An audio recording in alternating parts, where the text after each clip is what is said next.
Hello everyone, welcome to Artifacts Do You Know. How are you guys doing? I hope you have a fabulous time.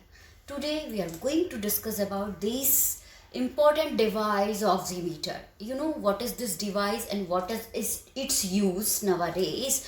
So we are going to discuss what is this device. This device is used to measure the oxygen level or oxygen saturation of the circulating blood.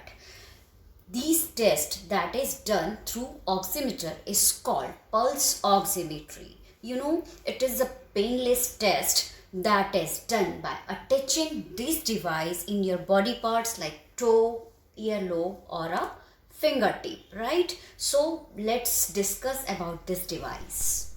Now let's discuss oxygen saturation in details. What actually indicates your oxygen saturation level? Oxygen saturation is a measure of amount of hemoglobin that is bound to molecular oxygen in a given time point.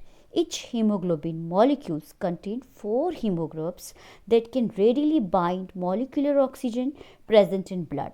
It means a hemoglobin molecule can bind up to 4 oxygen molecules during transport in blood. For adults, it is 95 to 100% normal range. A value lower than 90% is considered low oxygen saturation, which requires external oxygen supplementation. This is indicated or visualized as SPO2 in oximeter device. And another one check of this device is PRBPM, that is for beats per minute or pulse rate. A measure of number of heartbeats or heart rate that would be normal between 60 to 100. If it will increase above 100, then heart muscle is weakened by virus or some other problems that forces it to beat more often to pump enough blood to rest of the body.